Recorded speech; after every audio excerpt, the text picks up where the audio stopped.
What's up, everybody? Welcome to Kiss Me Podcast 4K. This is going to be a second coming episode. I'm one of your hosts, Eli Clausen. And I'm Luke Neely. All right. So if you saw our post yesterday, then you know that we decided to jump in and do another album review from the Second Coming series. So today we have Paul Stanley's Live to Win album, first solo album since '78. This was my first time listening to the whole thing from beginning to end. I've only heard the title track, and so definitely the first time hearing it. I was really surprised to get into it. How about you? Have you previously heard it? Or, I think so. I have a memory of listening to this right around the time it came out, but that would have been it. Honestly, the only thing I remembered going into this was the chorus of the title track. Yeah, definitely. And then, of course, we had the DVD that followed along that kind of coincided with this, which, of course, we've praised that many times on the show. It's an amazing show. If you haven't seen that for some reason, check it out. So, yeah, obviously, we're back here on YouTube. We were trying to do the Facebook thing last week.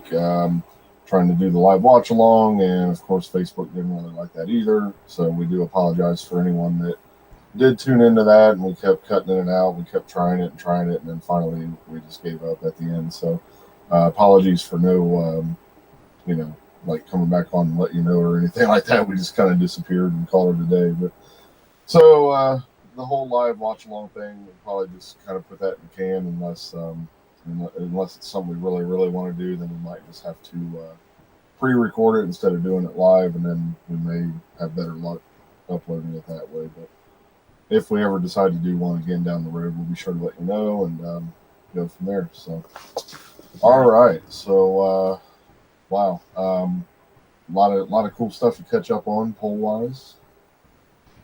Yeah, that's for sure. More interesting matches today as well. Yeah, oh god, yeah.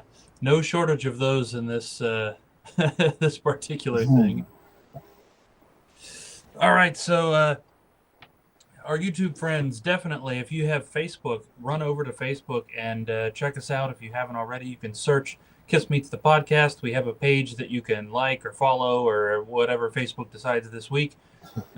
We don't post anything that has the word vaccine in it, so we don't ever get flagged for anything like that. We're going to start, though, because, who doesn't like a good controversy? Also, over on Facebook, we host a Kiss Meets the Podcast group. You can search that. You do have to request access to join, but we approve absolutely everybody, so no worries there. Get your request in, and every time we look, we approve everybody in there, even if your name's Hitler. Maybe not. Maybe not Hitler. I don't know.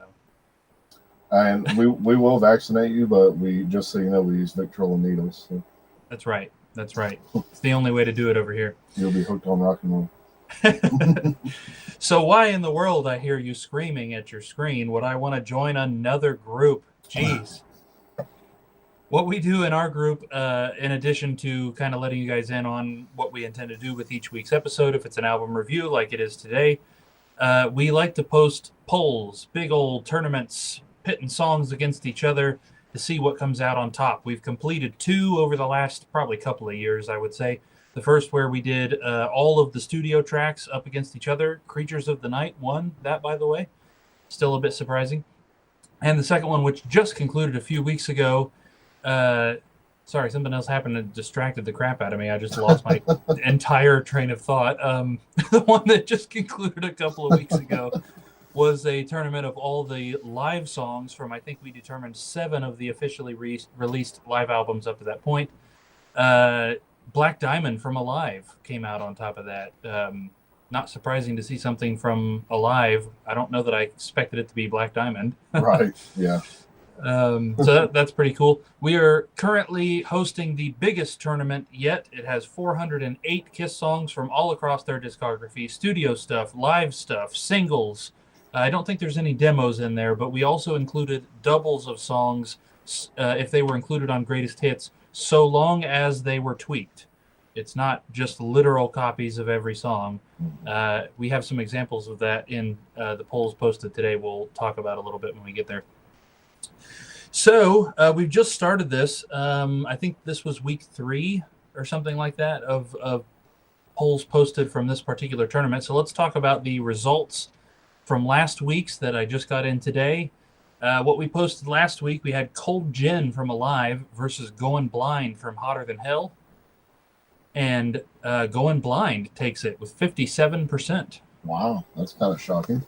Right, Cold Gin knocked out first round. It'll be interesting to see what happens with that. It is, at the moment, our highest rated losing song at the moment. Wow, that's crazy. And again, something off Alive, like we were just saying. We figured all that stuff was going to, perform really well. Right. So that one, and it could very easily get knocked out, but at the moment, that one is in the running for a second chance round. When we get there, it'll be a little while before we have that to worry about. But Cold Gin won a second chance round in the live tournament, so it'll be interesting to see if it does so again. Absolutely. What's up, Javier? How's it going? I strapped on my vagina as you instructed. I had to stop and get some tampons on the way home. So. Right. We also posted My Way from Crazy Nights versus Plaster Caster from MTV Unplugged. Plaster Caster takes it with 72%. Yeah, I agree. Yeah, I can see that, yeah. We posted Creatures of the Night from Alive 3 versus Jungle from Carnival of Souls. I thought that was a pretty interesting matchup. That one was tough. Yeah. Creatures takes it 76%. I think I went with Jungle just to be a little fair because that's the only representation of that song, and I figured, let the album version, represent Creatures. But right, it is a great version. We all know that. Oh yeah, for sure. I find myself most usually voting against the live stuff, but not always, especially if it's up against something from like Sonic Boom Disc 2 or Smashes Thrashes or Samurai Son. Yes. We also posted Got to Choose from MTV Unplugged versus When Your Walls Come Down from Crazy Nights. And Got to Choose takes it with 71%. Also, this was the biggest disappointment for me, although I'll admit I saw it coming. Strutter from the original debut album versus While the City Sleeps from Animalize. Clearly and obviously, Strutter absolutely crushes that with 83%. Yeah. I knew it was coming. I just couldn't prepare. No. And then finally, Love Gun, the re-recorded version of Love Gun from Sonic Boom Disc 2. Yes, Kiss Classics, Jigoku Retsuden, whatever you want to call that. Versus Lick It Up from Alive 4. Lick It Up takes it with 63% of the vote. Thank God. Yes, let's get rid of Sonic Boom Disc 2, people. Get rid of it. Like I said last week, no song from that disc should pass the first round, I hope. Yeah. But I think one did, if I'm not mistaken already. So. Yes, yeah, seems like it. No, you know what? Both of the ones in 2 weeks ago's were beat out. Okay. I did vote for one last time, though. When we posted God of Thunder from the Millennium Concert versus I Was Made for Loving You from that, I really disliked the Millennium Concert, so I absolutely voted against that, even if it meant voting for Sonic Boom Disc 2. I must have had a nightmare then. I must have thought one went on to round 2. I must have had a nightmare about it. You're having anxiety dreams. Woke up in a cold sweat. Yeah, yes. Okay, so that concludes the results we have from last week's. There are 6 new matches that were just posted maybe 2 hours ago today. You can vote on them right now, or wait till this video ends, maybe, I guess. But jump over to Facebook, Kiss Meets the Podcast group. If you have to request access to join, go ahead. We'll get you in there. What you can vote on right now, and we want to hear from every single one of you, the following 6 matches. Rock Bottom from Alive versus Samurai Son. Interesting to see Samurai Son going up against a song from Alive. Does it have a chance? I'm curious. Creatures of the Night, the studio version, the original studio version, versus See You in Your Dreams from Rock and Roll Over. Larger Than Life from Alive 2 versus I Love It Loud from Alive 3. Deuce from Smashes, Thrashes, and Hits, and yes, that is a remixed version, which is why it is on here. Yeah, not a well remixed version, but versus Snowblind from Ace's solo album. Shout It Out Loud from Smashes, Thrashes, and Hits, again remixed. Shout It Out Loud, incidentally, is one of the songs that has the most occurrences in this tournament, thanks to all of its various remixes and re-recordings. Versus Love Gun from Alive 2. And finally, I'm an Animal from Sonic Boom versus Tomorrow and Tonight from Alive 2. Come on, I'm an Animal.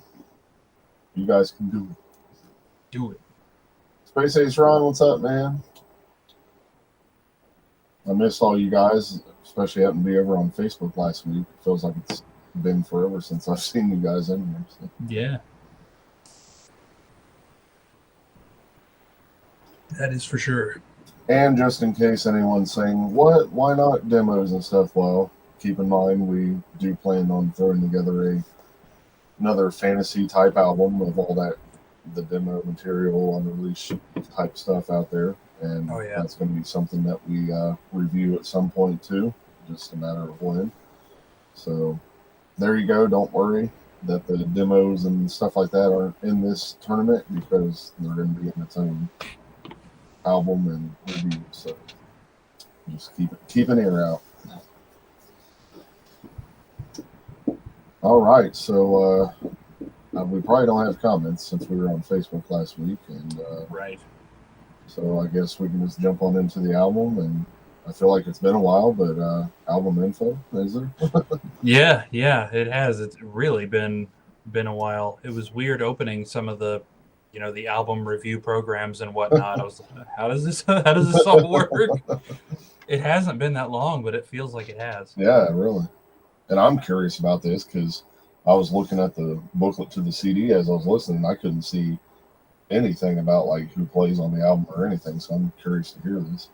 Yeah, some very, very interesting names pop up here.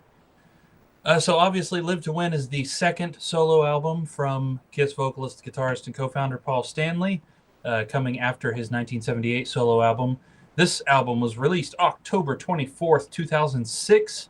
This was recorded at Henson Recording Studios in Los Angeles and produced by Paul Stanley. 2006. 2006, right after Rock the Nation and only a few years before Sonic Boom. So we're kind of bridging the gap here. Yeah, we're just a few months away from it hitting its 15th anniversary. That's crazy to think. Mm-hmm. Absolutely. This also comes hot off the heels of Paul Stanley's dual hip surgeries that he had.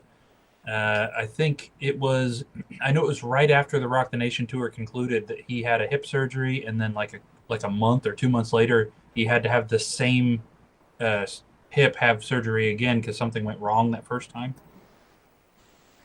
So I assume this was what he did right after he recovered and went in. Wow.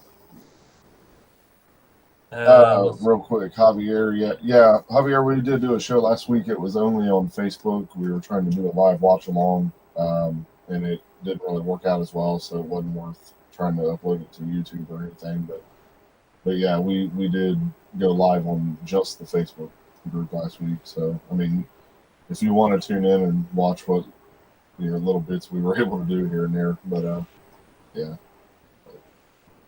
So I guess this is technically the first show back on YouTube since, I guess, because we had those 2 weeks off, and then that. Yeah, I guess it has been about 4 weeks or so since we've been here on YouTube now. So. Ooh, yeah, it's pretty crazy. Mm-hmm. Yeah, unfortunately, it's kind of looking like copyrights are going to make it difficult for us to do watch-alongs. I don't know how we're gonna do our live watch-along of the Gene Simmons sex tape. I'm really disappointed. Watch, that'll get through scot-free. They'll be like, "Oh, we're not touching that." Yeah, you poor idiots want to watch that? You can. Whatever. We'll get a strike from the Foreigner camp or something. Oh man, yeah. So no singles on this album. Nothing released in that particular regard. This did get up to 53 on the Billboard 200 in America. Hasn't been certified anything. As far as personnel, we are definitely sitting in the driver's seat with the king of studio musicians. Paul definitely did not put together a band and then go record this. Seems to be whoever happened to be there. So it's Paul, of course, on lead and backing vocals, guitar, percussion, and also string arrangements. Corky James on guitar, and then also he played bass on tracks 1, 3, 6, 8, and 10. Tommy Denander, who played electric guitar on tracks 1 and 3. Brad Fernquist on the lead guitar for tracks 1, 3, 4, 6, and 9. I'm sorry, it says 6 to 9, so I suppose 1, 3, 4, 6, 7, 8, and 9. John Five, who played lead guitar on tracks 5 and 10. Nice. John Five also co-wrote Where Angels Dare. Very cool. Yeah. Andreas Carlson, who played guitar on track 5 and also sang backing vocals on track 5. His name is also in the co-writes several times throughout the album. Sean Hurley played bass guitar on tracks 2, 5, and 10. Good old Bruce Kulick played bass guitar on tracks 4, 7, and 9. Little disappointed there's no lead guitar work from Bruce. That's so weird. Yeah. Victor Indrizzo, I hope I said that last name right, played drums for the whole album. I'm not familiar with that name. I'm assuming it's the guy that's on the DVD. So could be. He does have a Wikipedia page. Let me click on that real quick and see what happens. He's worked with a variety of artists. Scott Weiland, Chris Cornell, Queens of the Stone Age, Beck, Macy Gray, Daniel Lanois, Lizzo, Willie Nelson, Avril Lavigne. Yeah, this guy's done like everything. Isn't he a bald black dude, if I'm not mistaken? Doesn't have a picture of him on Wikipedia. Maybe I'm thinking of the wrong guy. Anyway. Yeah, either way. Greg Kirsten played piano on tracks 4, 7, 9. Zach Ray played piano on track 5. Harry Summerdahl played keyboards on tracks 1, 2, 3, 5, 7, and 10. Russ Irwin, additional keyboards and programming on tracks 4, 6, and 8. CeCe White did backing vocals on tracks 5 and 10. John Shanks did backing vocals on track 10. And then finally we have David Campbell, who conducted the orchestra on Alive 4, also conducted and wrote string arrangements for tracks 4, 7, and 9 on this album. Nice. Yeah, good to see his name pop back in. Yeah. Hey, could you imagine if Paul had taken John Five out for that tour, and especially on that DVD? That would have been awesome. Like, I'm sure John he was probably like, campaigning to Paul, like, let me do it. Yeah. That would have been awesome. Right. I was surprised not to see the name of that lead guitarist, the lead guitarist that's on that DVD, and then that guy's also in Soul Station, but he does not play on this album anywhere. Yeah, I'm kind of surprised, like, Eric didn't play on, like, a song or two, even though, whatever, but... And Bob, too. Where's Bob? Yeah, true. Oh, yeah, speaking of that, when I saw the Almond Betts band last week, their drummer looks like an evil Bob Cooley. Oh, that's awesome. He's even got, like, the evil, like, longer mustache that, like, hangs out. Oh, that's too good. All right, so let's get into this thing. So obviously we start off with the title track here for those that know this album. Live to Win, of course. Number 2 for me. As I said, this was previously the only thing I had ever heard off the album. Heard it used on various promo clips, and then also it was used in a South Park episode, believe it or not, at one time, which was kind of fun. That is, cool song. Obviously, it's definitely another kind of an anthem-y type upbeat song, and to be honest, I kind of wished this would have been saved for Sonic Boom in place of something, like Say Yeah or whatever. I'd have rather had something like this on there. And then for Kiss to be playing this song live, that I think that'd be a lot better. But not cool. Or, I'm sorry, not bad. I mean, pretty cool song. Like I say, pretty straightforward. I'm sure everybody knows this song, and it's gotten a lot of play. It's very catchy. So yeah, number 2 for me. Nice. Yep, this is number 1 for me, blowing it early. I love the production of this album. Just right off the bat, as soon as everything comes in, I love that it just pounds you right in the face. Doesn't start slow. Just immediately you're bombarded. The drums sound great. You can hear the guitar. You can hear the bass. It's a little dense, which is a mastering thing, but not bad. Certainly not bad. And like most other CDs in this era of this particular genre as well. Speaking of that, pretty clear immediately that this is not Kiss. I always love this chorus. The chorus is so catchy, and like I said earlier, it's honestly the only thing I always remember about this album is the chorus to this song, because it's just that catchy. Yeah. Only nitpick about the song, I feel like this was a potentially cool guitar solo, absolutely ruined by the wah effect. True. Yeah, that chorus is so infectious. It's ringing in my head now as thinking about it. Yeah. Next up is Lift, and this ended up being my number 1. This was a really, really great song. Another, sort of on the ballad side, but more upbeat, if that, not to say that it's like dance beat or anything, but not so slow and everything as what most people think a ballad would be. But man, I just really enjoyed this song. I feel like this one should have gotten radio play too, and I'd love to have seen a video for it or whatever. And I might have to go back on the DVD now and see whether or not he plays this, because now I don't remember.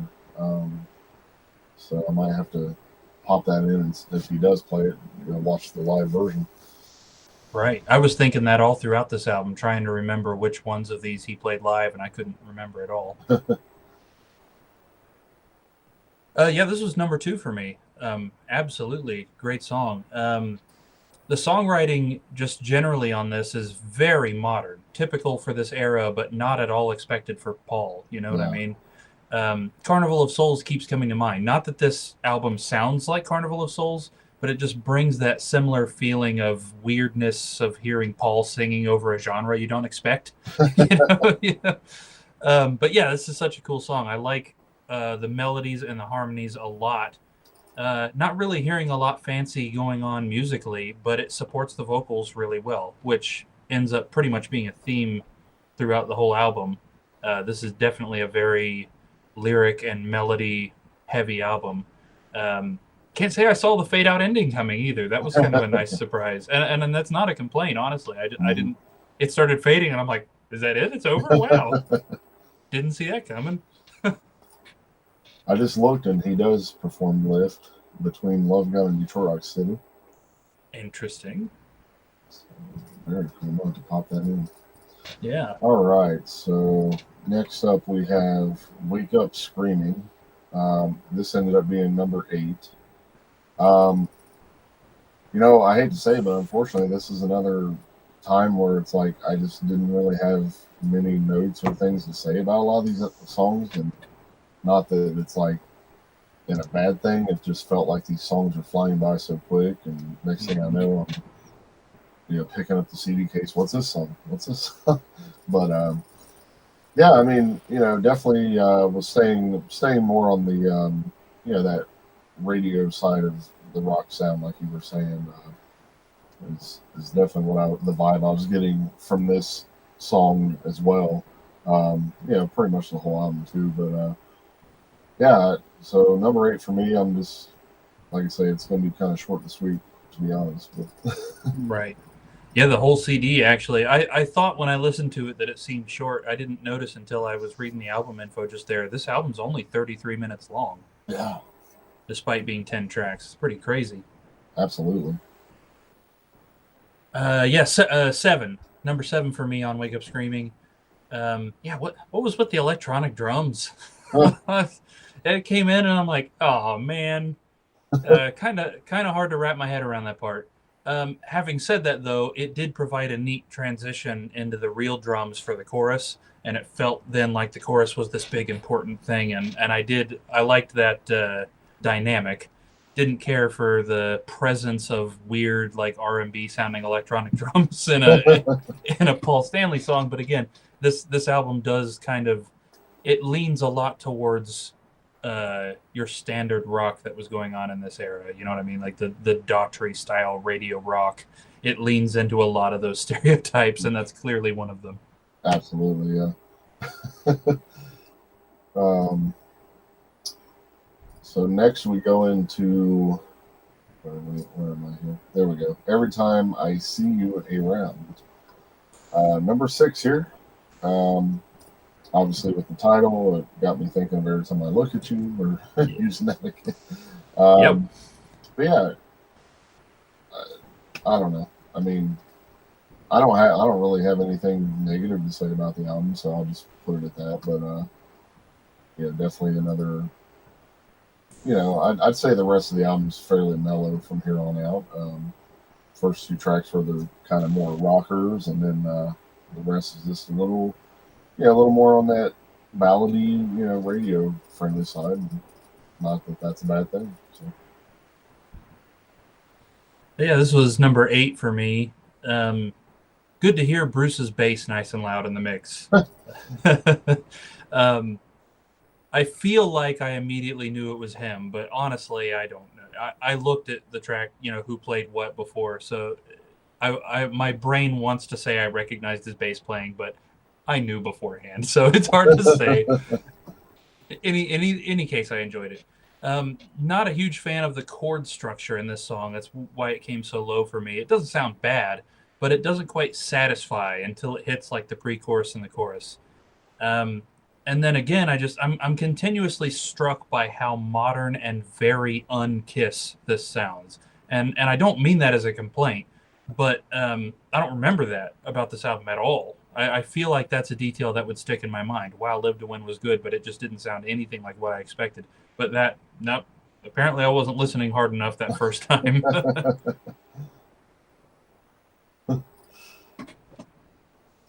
All right, next we have Bulletproof. This one's number 4 for me. I noticed that he also does perform this one on that DVD as well. So that's it. Nice. Number 5 for me, pretty similar there. Now, this one felt a little bit more like what I was expecting. A little bit. Not all the way there, but it is a little bit more riff-based. The chorus definitely sounds like something that could have been on a Kiss album. In fact, it wasn't really an part, but the end of the chorus kind of brought Hide Your Heart to mind. This is one of the ones John 5 played on. The solo was pretty decent. I was expecting a little bit more than I got, but it did serve the song pretty well. So yeah, nice. I agree. All right. All About You. This ended up being dead last for me, number 10. I don't know. I guess maybe it just sounded a bit out of place, like dated wise. I mean, it almost seemed like something that possibly would have fit back in the 80s, in the Kiss era. But that's really the only gripe about it. I mean, there is a pretty cool guitar solo. I do remember that. But yeah, unfortunately, it's just, to me, the stark difference that this one sounded from the rest of the album just kind of stuck out as a sore thumb at the time, and just ended up being my number 10. Right. No, I'm right there with you. 10 for me on this one as well. Again, I was noticing like a wah, sort of a phaser effect. This time kind of throughout the whole song. It was really hitting me wrong. It kept making my ears feel funny. Another weird chord structure, but this time in the chorus instead of in the verses like the last one I said something about. All in all, I feel like there were good parts in this song, but just the collective did not work together for me personally at all. I didn't hate the song, but clear to me, even as I was listening to it with half the album yet to go, I think this one's going to be last. All right. Second to None. This one comes in at number 5 for me. I'm glad that this is kind of on the verge of the last ballad on the song, even though I think we still kind of get a bit more on at least one of the songs left, if I remember right. But just another one that, I mean, it didn't do a whole lot, so I just kind of threw it there in the middle. It didn't feel, as it definitely didn't feel out of place. That's why I didn't throw it in last like I did the last song. I just felt like putting it in the middle would be fair enough since it didn't really land well in my ears at that particular listen. So.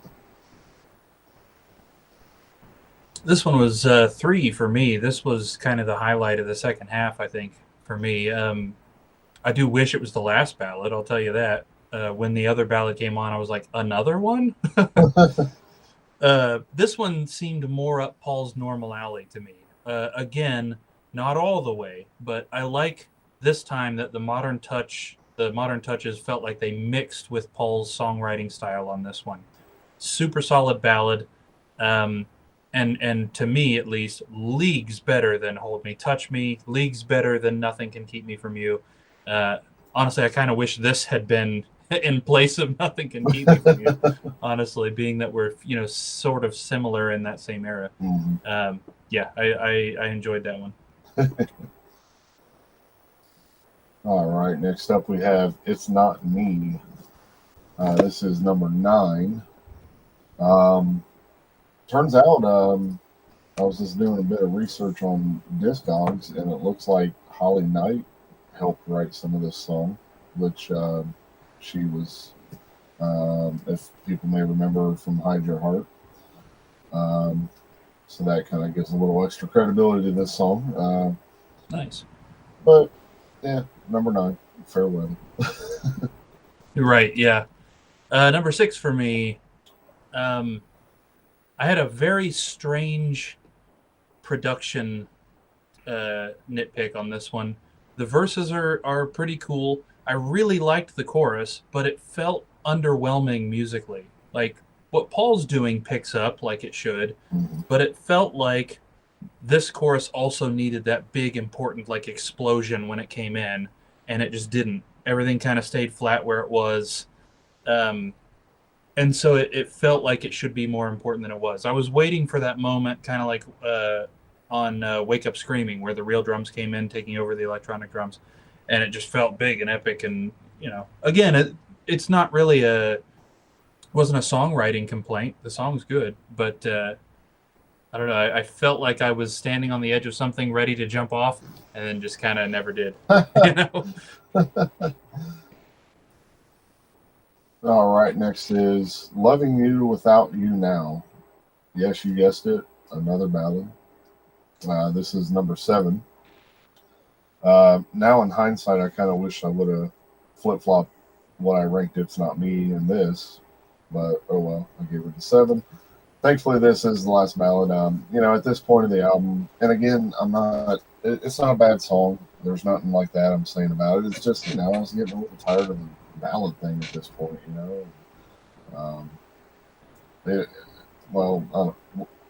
we'll get to it at the end, so I don't want to start giving too much away of when we talk about the overall and all that stuff. But right. As far as other thoughts, but yeah, so glad it's the last ballad on the album. So. Right. Yes. Number 9 for me. I was not ready for another ballad. It came on and I was like, oh man, come on, Paul, pick it up just a little bit. I am really glad he didn't end the album with this, though. That would have been a nail in a coffin. And again, like you said, it's not a bad song. Hearing this one on its own, I wouldn't be bothered by it at all, not even a little bit. But in the collective of everything, yeah, it was like we've had enough ballady moments already. Second to None and Every Time. Almost said Every Time I Look at You. What was it? Every Time I See You Around. Yeah. Both superior to me, at least, as far as ballads go for this album. And I think my main, just if I had to pinpoint one thing that makes it not as good, I feel like there's just too many lyrics crammed into the chorus. Yeah. I mean, if I were to put the CD in again and I just felt like letting it play while I'm sitting here doing stuff, yeah, I'd listen to it. It's definitely I feel like the whole album's very listenable, that's for sure. But it's definitely not a song that I would sit down and be like, okay, I feel like hearing that song. That's for sure. But right. Definitely on the long form play, yeah, I would listen. All right, so we come to the last track already. Just like the old Kiss form, there are only 10 tracks on this album. And we have Where Angels Dare, and this is my number 3. This was a nice breath of fresh air, great way to end the album. Of course, John Five is probably a little more heavily involved with this song than everything else on the album that he did. If I'm not mistaken, he actually helped write this one. Right. So very, very cool. Definitely more upbeat. I'm pretty positive Paul performs this on that concert as well. So again, I have to go back and watch. But yeah, just a real cool way to take out the album. It was nice to hear something more upbeat come back after the ballad stuff, and just the palette was dry, and this song definitely helped. Ended on a good note. For sure, definitely agreed. Number 4 for me on this one. Yeah, cool, catchy chorus. This is another of the few on this album that actually feels a bit more like Paul's style is mixed more evenly with the modern touches, which, is a very small nitpick for me of the whole thing. Is I wish more of it had been like that, where it felt more like Paul and modern rather than just kind of Paul taking a backseat to the modern touch. I like the chords of the first few lines of the chorus combined with the vocal melodies. It makes the song feel really epic. I and again, this is so nitpicky. This isn't that perfect album ender that we're always looking for either. It's a good song, better than a lot of the other ones that could have ended the album.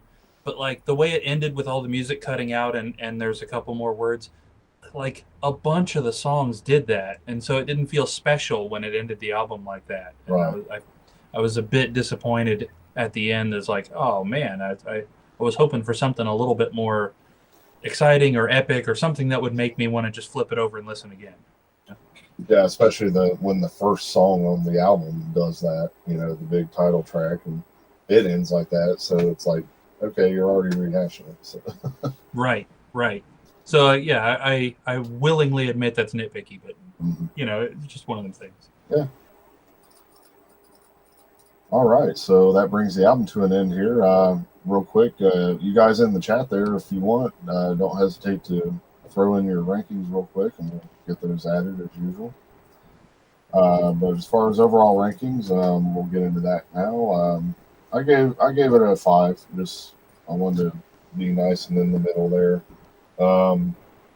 So yeah, I mean, like you were saying, this album is very short. I was not expecting that.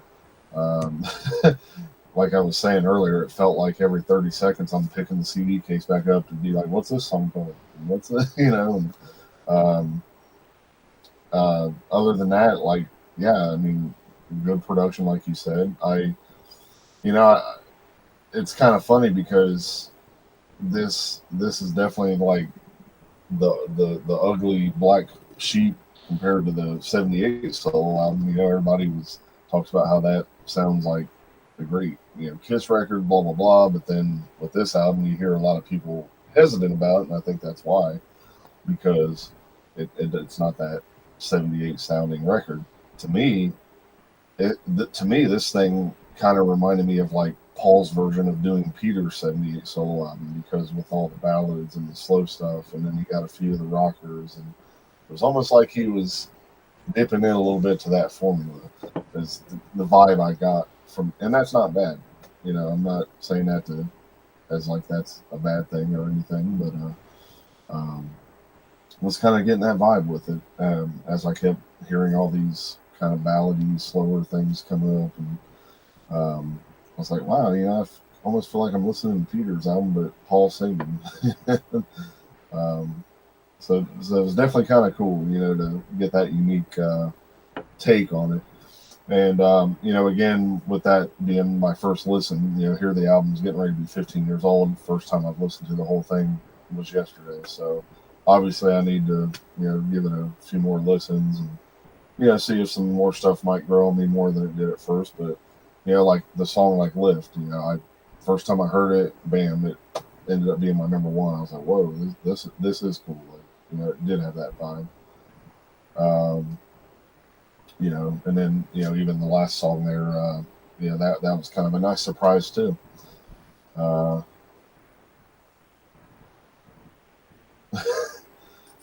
Reminds me of craft right there. So, Nice. so yeah. Anyway, gonna have to go back watch the concert. Looking here on I have the audio of the concert, and of course he performs "Live to Win," "Bulletproof," "Every Time I See You Around," "Lift," and that's it as far as the songs off of this album. So not bad. I mean, what was that? 4 songs from the album, let alone all the other Kiss classics he pulls out. So Right. Nice. Yeah, Brandon's got it. Yeah. I totally agree. The South Park episode. Yeah. So go watch that South Park episode if you haven't seen it to understand the reference. If you haven't seen the Paul one live win, I believe it was called. For some reason, if you haven't seen that, watch it. It is amazing. He sounds so great. Yeah, like I said, I definitely do want to give it a listen again at some point and give it more of a chance. And it's one of those things that somewhere down the road, if for some reason we decide to do this album again or whatever, like revisiting, I may have completely different opinions, and I kind of hope for that. So, but yeah, I just wanted to give it a good solid 5 right there in the middle. So, being only my first listen, I felt like that kind of was the only fair thing to do. Right. I went with 7, and this album really, I gave a lot of the Kiss albums a 7, and if I had to choose between this album and almost any other Kiss album, I'm gonna choose the Kiss album. So why does this merit that 7? Really, it's because it scratches a different itch. You know what I mean? I don't feel like this is comparable to a Kiss album. The '78 album absolutely was. This one, not so much. Doesn't sound like Kiss. Doesn't sound anything like Kiss. This sounds like Paul stretching a different muscle. Yeah, it's an extremely solid album and an honestly enjoyable listen from front to back. I'm definitely gonna play it again. In fact, I'm kind of disappointed that it took me so long to listen again because I've always remembered it being good. Every time when we made the list of Second Coming, I was like, "Oh, I'm looking forward to Live to Win." I remember that one being really good. Why have I gone almost 15 years without hearing it? I don't know.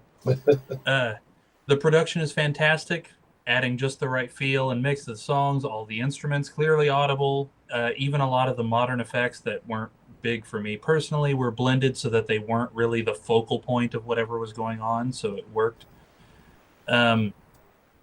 The performances, super well done. Of course, Paul's vocals being the front and center and the best thing about the album, I think. And the songs were written for that, and I'm glad they were because that's Paul's real. Paul's a good guitar player, but singing is his real strength. So it was good to hear him really get that on this,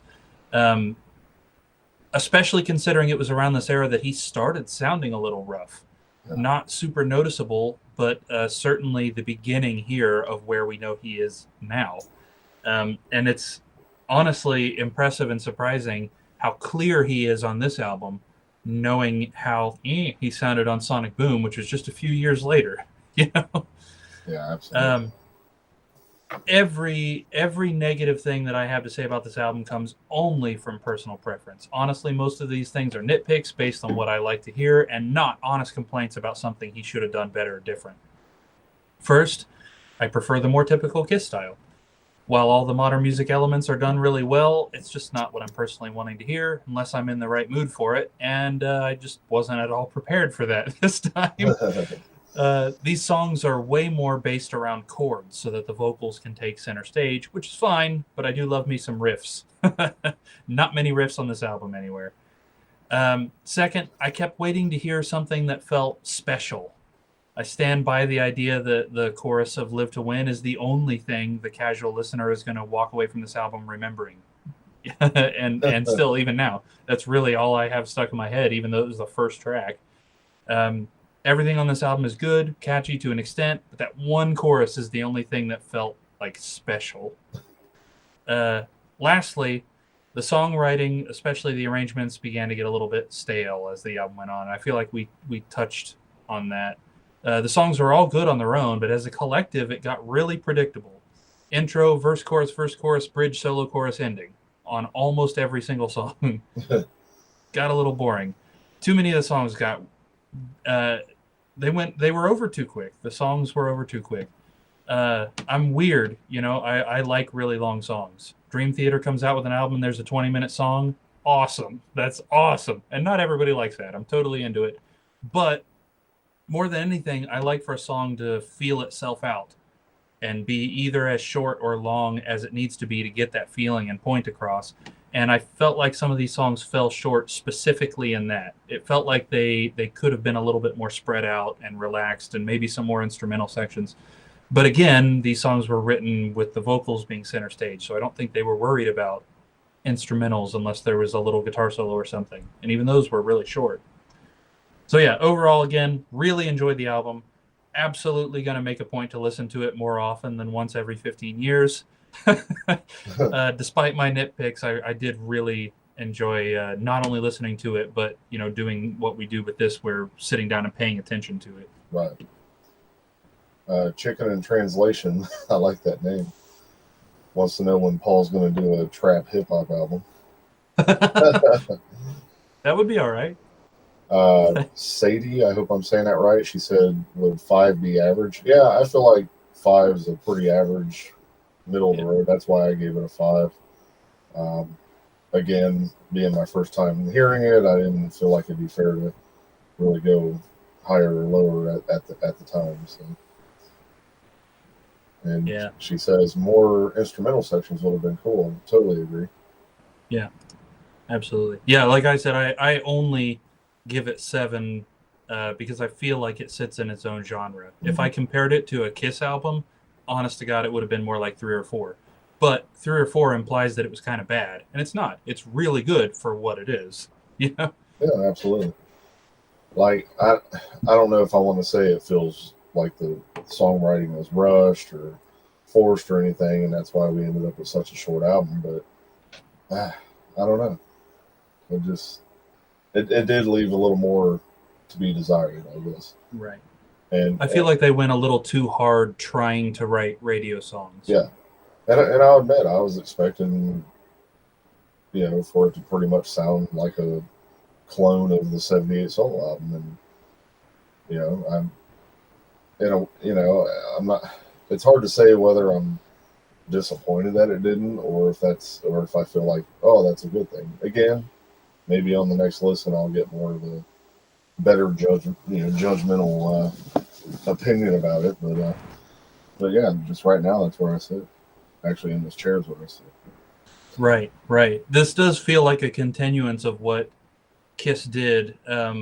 Not stylistically, but how they always kind of jumped on whatever. Yeah. You know what I mean? The end of the 70s, they started doing disco.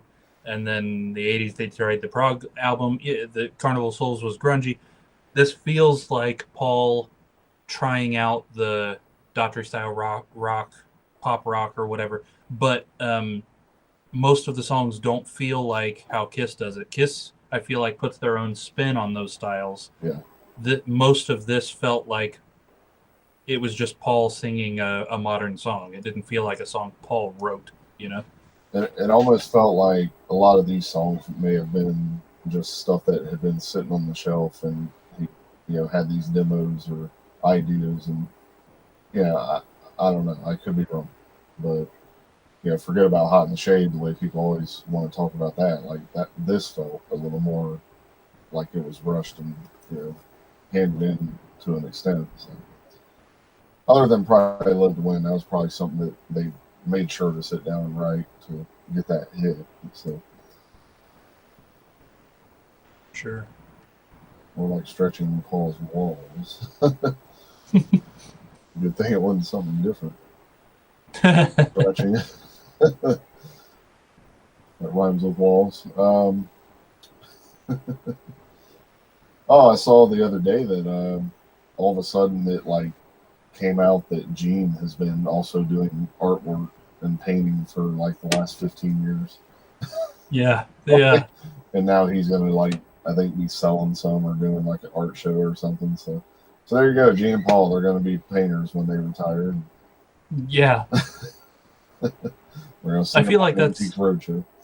right. That's like so many musicians, I mean, you can't fault them for it. You like doing what you like doing, but why is it always painting? I mean, come on. I feel like that was so influenced by Paul. It had to be like, you know how like when your best friend gets into something you don't, so then all of a sudden you get into it and everything. And it's Gene, so of course he Yeah. had to have been doing it for 50 years. Oh you know? yeah.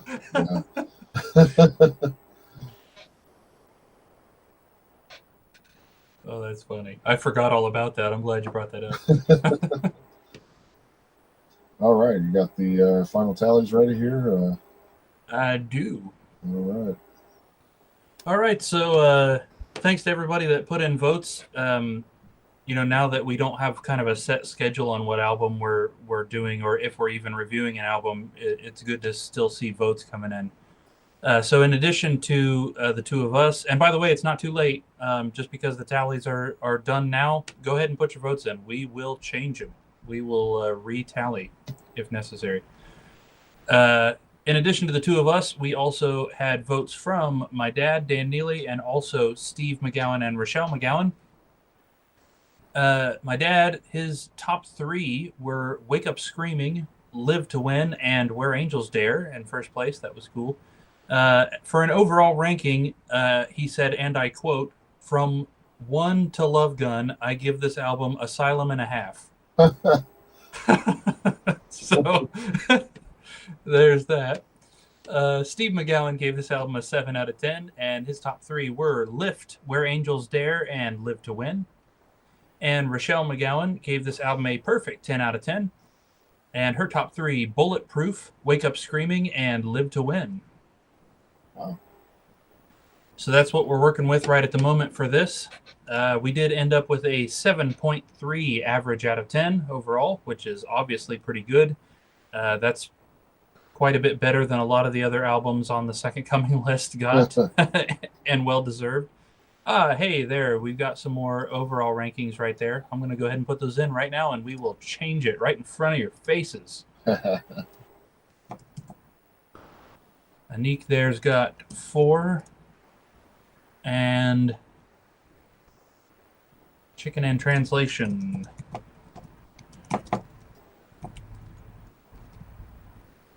got 6. All right, let's see what that does to it. Oh, quite a bit down. Okay, 6.5 average overall out of 10. Still pretty good, especially in comparison to some of the absolutely god-awful albums that we had to review for the Second Coming stuff. Sorry about that, Laura Nero, but wow. So coming in last place this time, 10th place is Loving You Without You Now. In 9th place, All About You. In 8th place, It's Not Me. In 7th place, Every Time I See You Around. In 6th place, Second to None. In 5th place, Wake Up Screaming. And our top 4 for Paul Stanley's Live to Win. In 4th place, Bulletproof. In 3rd place, Where Angels Dare. In 2nd place, Lift. And in 1st place, Live to Win. Not surprised. Yeah, absolutely. But makes sense. The 4 songs he performs on the DVD are the top 4 on the album. There you go. Yep. There you go. I'll get Sadie's 7 in here real quick as well. That did put it up to 6.6. 6.6 average overall. Very nice. Wow. I keep looking like, why do I feel like I saw that there was like a extended edition of this somewhere? And now I can't find it. Oh. Yeah, that would be really interesting if there's any like bonus tracks or anything. That would be super cool. Yeah. For some reason yesterday I swear I saw it, and now it's like I can't find it. It's probably Japanese, of course. Naturally. No, it's not showing anything either.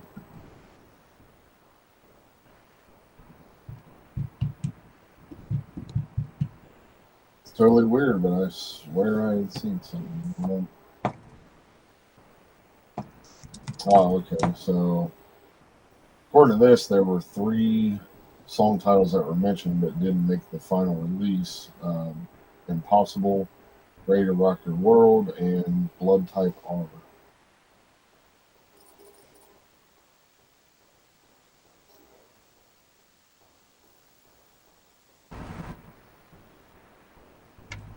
What's up, Harry?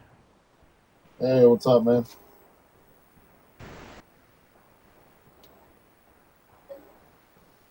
Wonder if those 4 songs will surface anywhere if they haven't already. Right. That would be neat. Paul does have a habit of writing really cool songs and then letting somebody else make him leave them off the album.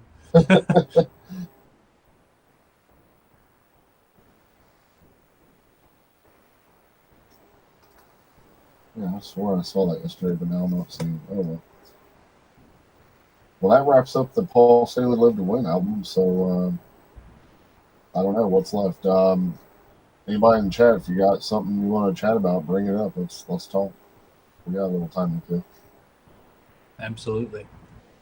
And as we've discussed, we're going to be spending the next 10 weeks in an absolute track-by-track deep dive of Gene Simmons' Asshole. Oh. So, no. Only you would say deep dive in Gene Simmons' Asshole in one sentence. You're right. I wasn't talking about the album. Oh, yeah, the 16th. That's all right.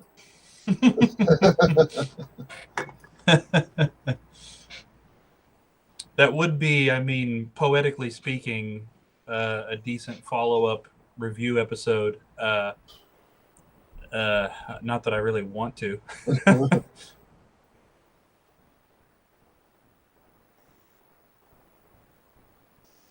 And yes, we did jump ahead as far as the list that we have that's left over for all the Second Coming stuff. We just kind of randomly said, hey, let's do this one. You know, just kind of pick and choose at this point instead of going in order. And again, it's not like we're doing one next week too necessarily. It's just kind of one week to another. We don't know what we're playing. Games, you know, guess, whatever, you know. Absolutely. Oh, hey, look at that. The Gene Simmons album actually does have 2 bonus Japanese tracks. Oh, boy.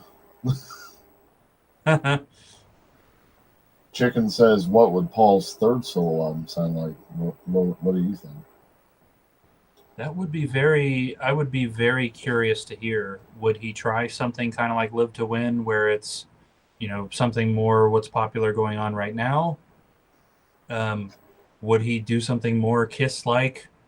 Do you count Soul Station as being a Paul solo album? I mean, it kind of is.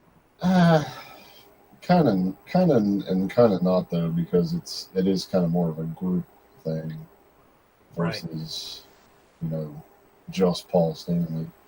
And I feel like there had been rumors, probably not true, that he had maybe possibly been working on doing another solo album. But I could be wrong. That could have been the rumors, and then Soul Station is what came out of it. For all I know. Right. Which again, I'd be curious and worried to hear how he sounds on a theoretical 3rd album. Yeah, it'd be really interesting to see or hear. Right. God, I like the idea of the Soul Station thing. That's cool. I'd like to see him do maybe like an all acoustic album. Would be kind of cool. Yeah. Kind of similar to like Ace. We were talking a long time ago. I kind of wish Ace would have done just like an all instrumental album. Right. Yeah. Stuff like the Fractured Mirror stuff. Just the whole album is that kind of stuff. That would be cool. Not to get off subject, but let's see. So Brandon wants to know: would you say the greatest Kiss song is "Who Wants to Be Lonely" or "Who Wants to Be Lonely"? I can get behind that, Brandon. I really enjoy all of the '80s stuff more often than I enjoy the '70s stuff, honestly, and that is a really strong tune. Good song. It's one that I'm always kind of like, it's a good song, but not my favorite. It's funny because there was once a list that I found online that listed the best Kiss songs voted, and it had "Who Wants to Be Lonely" as number one. I was totally shocked with that. Yeah,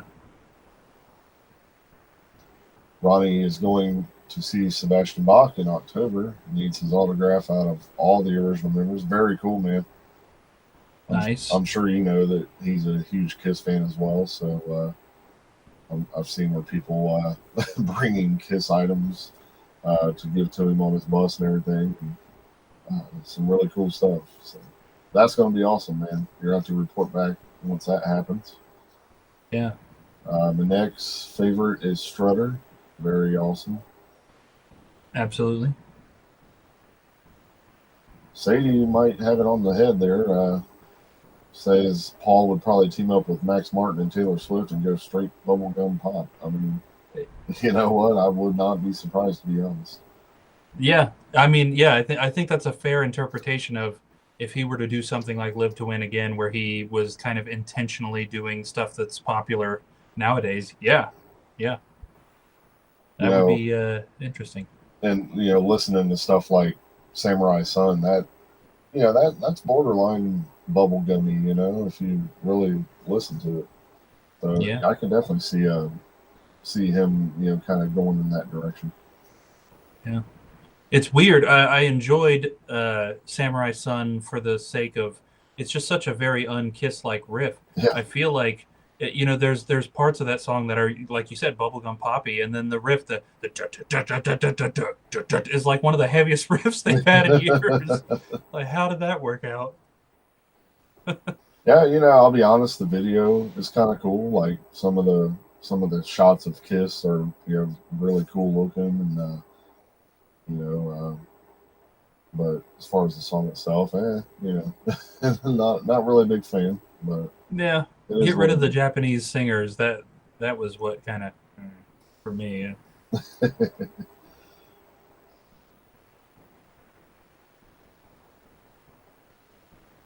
um, oh damn it! Where was I going? So anyone here? Do you have your tickets to go see Kiss on any of these upcoming dates? If so, where at? Or have you already seen them? And that's the last time. September 2nd is approaching. That's our closest date, and hoping it's going to happen. And now they're talking like, oh, you got to wear a mask at this venue now. So who knows? That's all just a big mess there. Naturally, I would hate. I would hate for them to bring that up. I'm not gonna lie. That's been on my mind even prior to work kind of screwing me out of being able to attend that anyway. Mm-hmm. Him and I know it's hard to get around. It's a big thing that's going on in our society right now, but I was honestly really annoyed by him bringing it up on the New Year's Eve concert, and I kind of don't want to hear about it. Yeah, This is my escape from all the crap that's happening in the real world, Paul. I don't care about your political opinion. I'm sorry. good question, Brandon.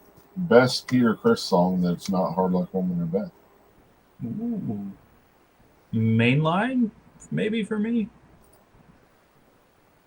I'm gonna say, for me, I gotta say Hooligan. That Nice, one's always kind of. I felt a little relation to that song, especially when I was younger, and I was, especially nice. the school thing and all that. Right. Dirty Living, absolutely honorable mention. Yeah, and that's like your lifestyle. So Naturally, yeah, yeah. I don't like showering at all.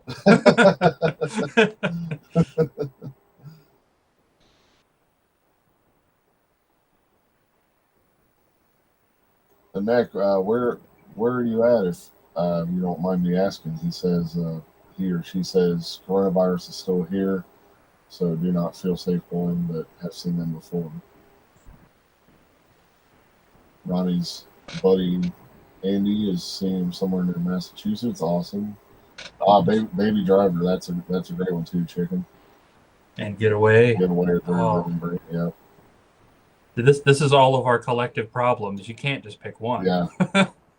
See, the right answer is there is no bad Peter Criss song. So, just which one do you like the most? Absolutely. Absolutely. Baby Driver's Sweet Caroline.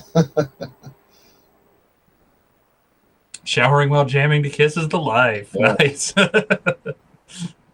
I like jamming while showering to Kiss myself. Nice. Yes. I don't know. There's not air conditioning in the studio here, so you are kind of showering when you jam here. Not getting clean, but showered, absolutely.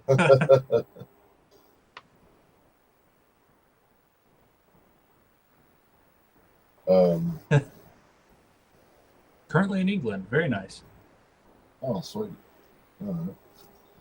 I hope things get better over where you're at. I know over here it's like things are kind of slowly getting bad, let's just say, but hopefully not anywhere near what we were. So yeah, let's hope. It seemed like it was getting better there for a while, and then now all of a sudden it kind of feels like we're going backwards again. Yes. Baby Driver makes me feel like a soldier ready for battle. Yes.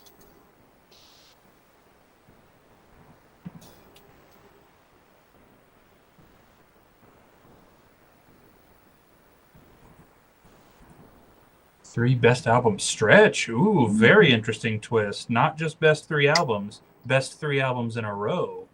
I like it. Now, are we just including studio, or are we including the live as well? Is that factor as part of the three? Because I'm thinking no, but you tell us, baby.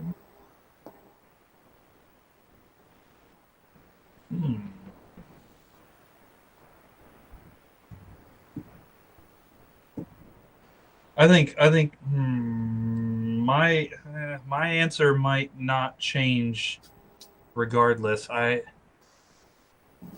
It's hard picking anything like this, but I might actually go Lick It Up, Animalize Asylum.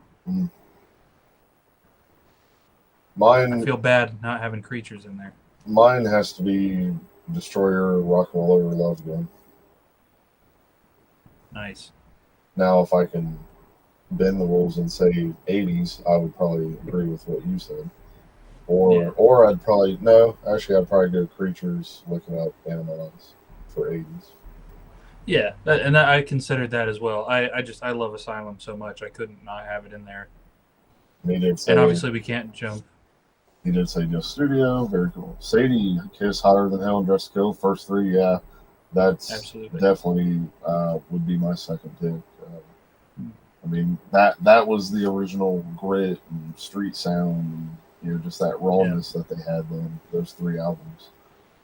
And underrated by them. Not underrated by the fans, underrated by them. I get a little upset when I hear them talk crap about how those albums sound. Yeah. It's like, well, then give us a remaster then. Right. Remaster like we've all talked about. Especially Hotter Than Hell. I mean, that's the only one that's a little understandable as far as sound quality goes. It is a little bit muddy, but maybe it's because we have the retrospect of the rest of the career, but I'm not at all bothered by how those three albums, whenever they say it doesn't capture us sonically, I'm like, sounds fine to me. Yeah, I agree. Chicken says Creatures, Lick It Up, and Animalize. Yeah. Awesome. Yeah, like, believe it or not, I don't think Hotter Than Hell is the worst, at least sonically. I feel like it's probably Hot in the Shade, and I'm only saying on the terms of the overall mastering and how it's so quiet, and it's not it needs to be louder, it needs to be more, feeling the drums and all that stuff as you're listening to it. I'm just talking on those terms. Obviously I love that album, a lot of great songs, but I feel like that one sonically to me is the worst sounding. Not really bothered by it. Right, yeah. I've never liked, when we're talking sound quality, I've never really liked Alive 1 or 2. And I know that's kind of blasphemous, but the quality of those has always kind of got to me. I would take any studio album over either of those. Yeah. Brandon thinks it makes Hotter Than Hell sound better with the muddy sound.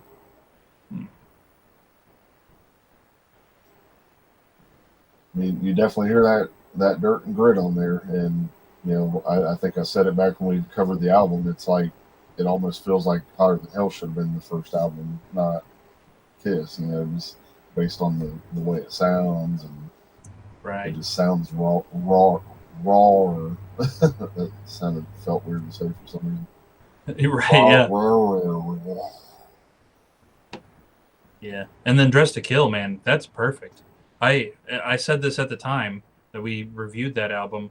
I wish Rock and Roll Over and Love Gun had the production of Dress to Kill. Honest to God, I feel like it is way cleaner, and achieves the sound that I feel like they were kind of going for on those. You know, let's not lose the lessons Destroyer taught us, but let's not go quite so epic as well. Yeah. And I feel like Dress to Kill's sound quality is what they should have gone for. You know, it's like, and that's why that album especially just holds up so well to this day. I mean, because it's like I've said before, it's like I don't group Kiss into this like classic rock, you know, square or genre as all these other bands. Because when I listen to Kiss, to me it doesn't sound like it's from, you know, 75 or whatever. Because Dress to Kill sounds like it could have been recorded like in the 90s or whatever. You know, it just sounds so, you know, crisp, and for that time it's like, you know, that was hard to get. Yeah, absolutely. So we got a lot of Hotter Than Hell fans here then. Nice. Yep, agree there, Brandon. Absolutely. What are your other 3 top 5 songs then? Curious to know. Yeah. You know, I wish, kind of wish Coming Home had been on Dress to Kill, because I feel like that's one song on Hotter Than Hell that does not really benefit from the production. True. Yeah. You know, I can see making an argument for a song like Parasite, or, you know, one of those really heavy, nasty, gritty songs working well with that. But like Coming Home, I feel like ought to be a little bit more smooth and, well, like we heard it on Unplugged, obviously. But I feel like the Dress to Kill production would have gotten a little closer to that. If only they had the idea back then to just record that song acoustically in the first place, that would have been cool. Yep. What if Destroyer had the same production as Dress to Kill? That would be very interesting. I feel like, at least for the most part, maybe not all, but some of the songs I feel like would suffer from not having that big epic feel. Brandon's other 3 songs are Stutter, Shudder, Shudder.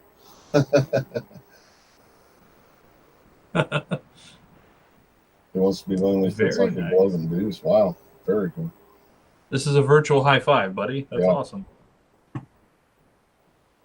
Fits Like a Glove and Deuce, those 2 right there, I'd definitely agree with. Yeah.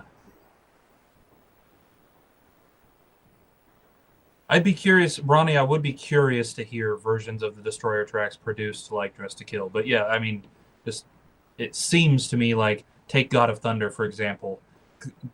We're getting too close to Paul's weird disco-y demo if you give it that clean production that Dress to Kill has. You know, I just don't know that it would serve the song all that well. But I might be wrong. I'd love to hear it, you know? True.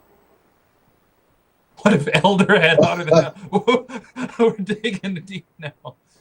I don't think that would have worked. You know, now that I think about that again, it's like Elder almost sounds worse than Hotter Than Hell for me, as far as the drums and everything that we talked about. Yeah, the drums are really dull on that album, yeah.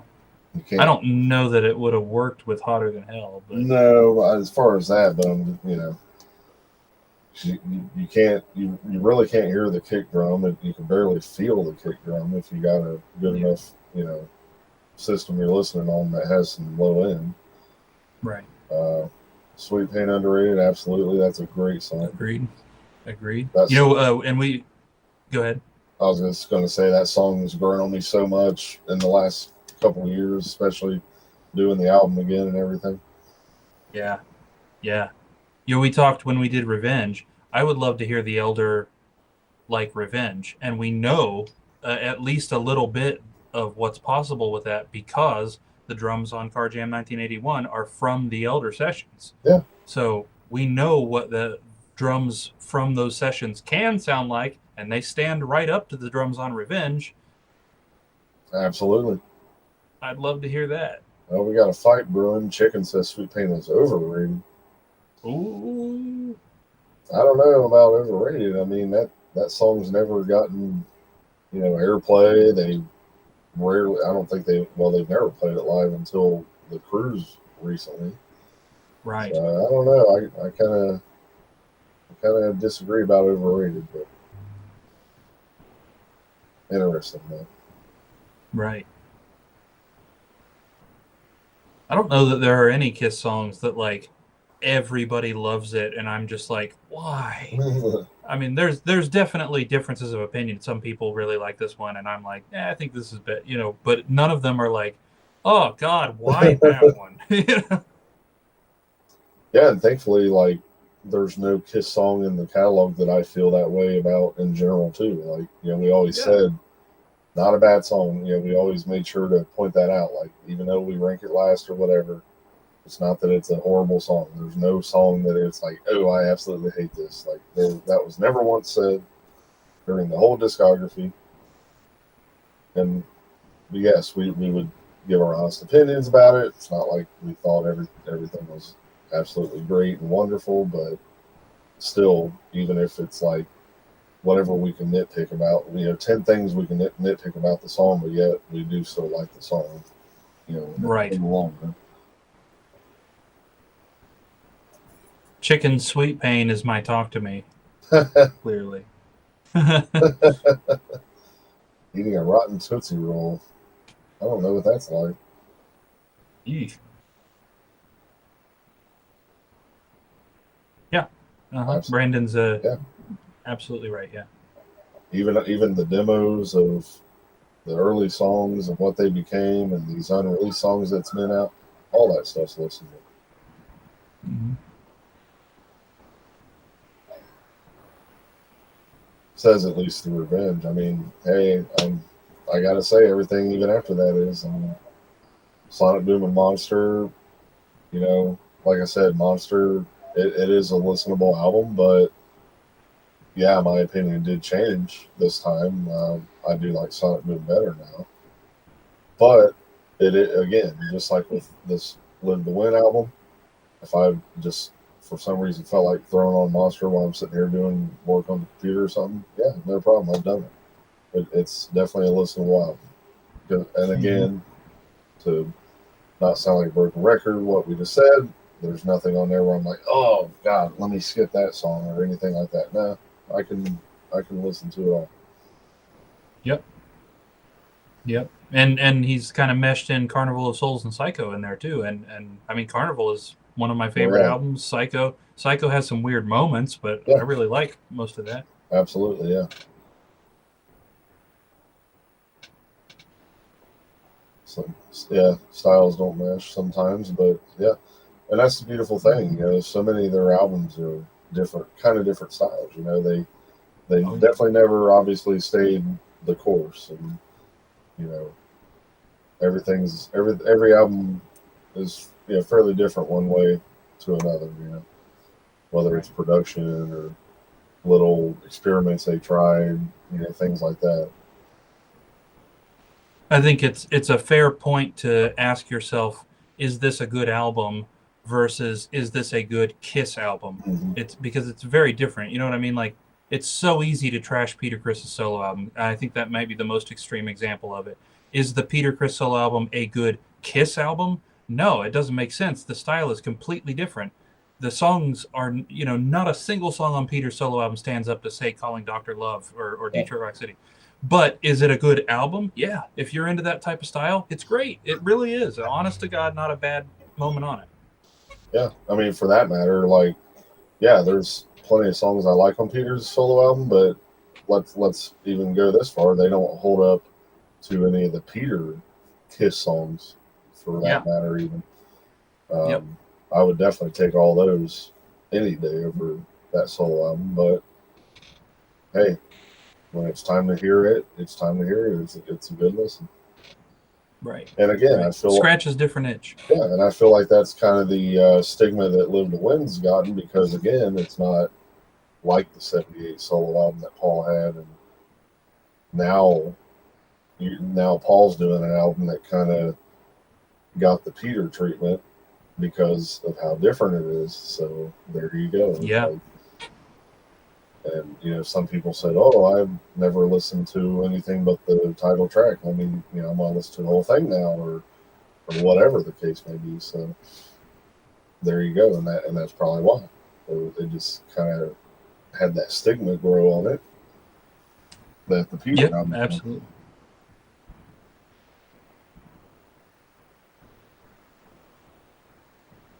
Yeah, totally. It's a cool, cool, just kind of chill, jazzy kind of vibe album, and like I said, that's Peter, and I would totally be all for Peter recording a new album of jazz covers or whatever. Maybe if he threw in a few originals or something would be cool. But just hearing him cover some of his favorite jazz standards and things, kind of similar to what Paul did with the Motown stuff, but Peter do a more proper jazz album.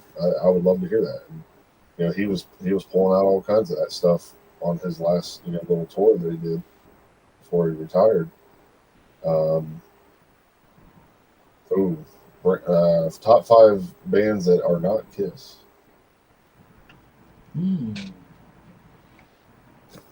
Very eclectic. That's for sure. I don't think I have any other bands that are specifically like Kiss that I would put in my top 5. Or just other, 5 of your favorite bands. Not that they mean as much as Kiss. It doesn't have to be. Just 5 favorite bands. Oh no, yeah, I would imagine so. Absolutely. I'm trying to think if I'm pretty sure I have 5, but I'm trying to kind of work it out in my brain. Is that 100 Gex? It is a non-favorite. I'm not familiar with that. I'm gonna have to look that band up. Is it? Huh. Yeah.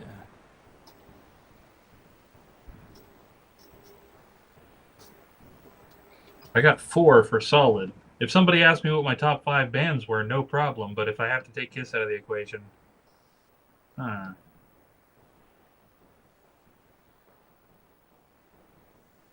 good question. Very good question. Wow, this sounds like some wild stuff. Bubblegum electro dance pop experimental. Woo! Nice. What? I can point you to one right away. I mean that that's easy. Sadie says Zeppelin, Nirvana, Black Sabbath, Kraftwerk, and Styx. That's very, very cool. I would have to say, and again, this in particular order or anything, but Beatles, Van Halen, Allman Brothers Band, and then that's where it starts getting home now. Yeah. I would probably, just off the top of my head, I'm kind of leaning towards Alice in Chains, and then the 5th one would probably be Rush. How can I forget Rush? Oh, that's a good one. Yeah. I'm still kind of having trouble coming up with a 5th. I think I'd definitely safely say Beatles, Def Leppard, Megadeth, and Dream Theater. 5th one though, I like I like a lot of I like a lot of the Metallica albums, the Rush albums, Iron Maiden, Black Sabbath, but I don't know that I like everything enough to call it like one of my favorite bands. Yeah. You know what I mean?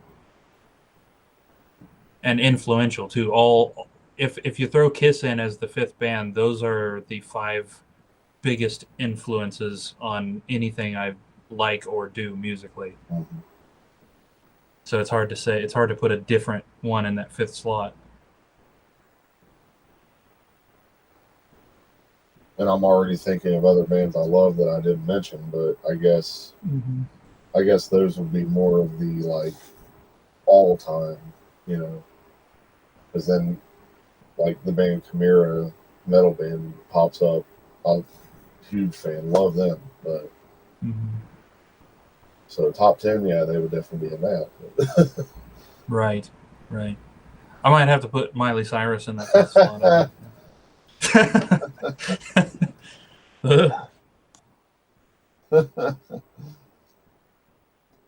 There is a dude works down the line at Whirlpool from me, and he has a very eclectic music taste. Like a lot of times, I'll go down there if he's listening to something. He'll, I've heard Shout It Out Loud, I've heard Detroit Rock City, stuff like that. But almost always, it's like death metal. I mean, like noise, blast beats, down tunes, screaming, noise.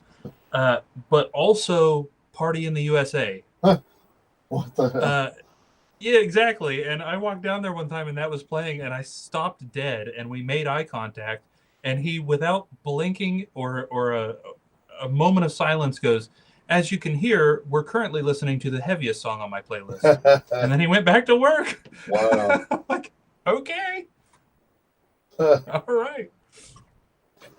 Oh, okay. Chicken says Beach Boys, Beatles, The Who, Ronettes. Very cool. And Tool. Very eclectic. Yeah. Sadie says, what about favorite solo artists?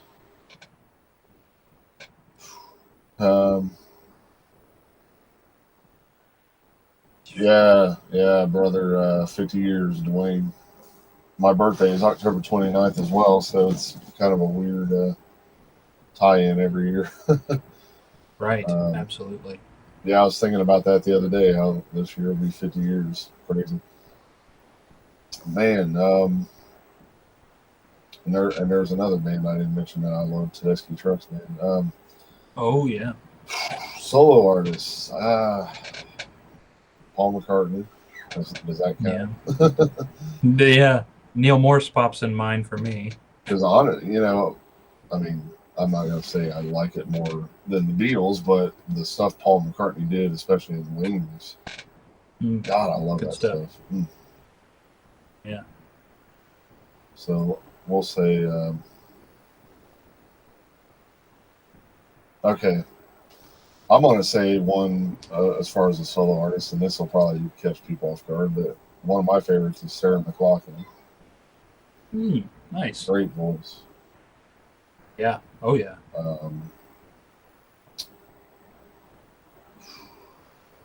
Sam Cooke. That's another one. Amazing. I'm not wildly familiar with Phil Collins' work, but I think I'd probably put him on a list of good ones. I mean, just and this dates me wildly, but just based on the Tarzan soundtrack, I'd put him in a top list of solo artists for me. Tons of great songs. Oh yeah. I agree with one there on Brandon, Michael Jackson. I gotta go with him. Man, Stevie's a good one too, but I don't know if he's in my top 5.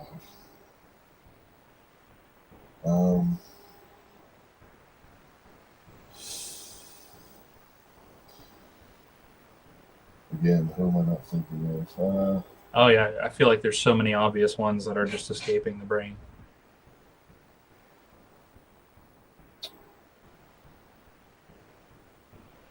Oh,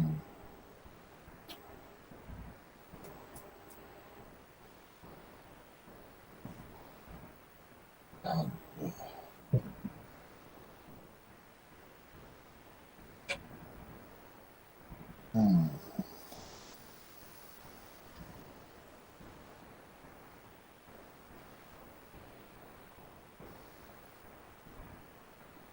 have to do a quick browse to try to make my memory work. Yeah. Let's see.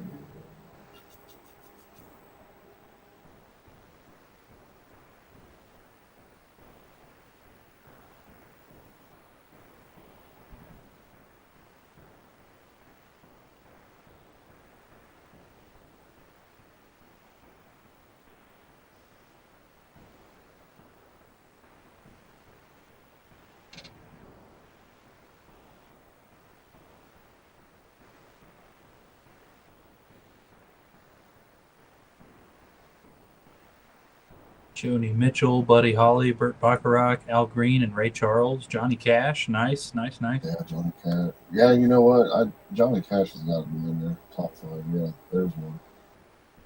Glenn Campbell. Okay. Very nice. That's a good idea.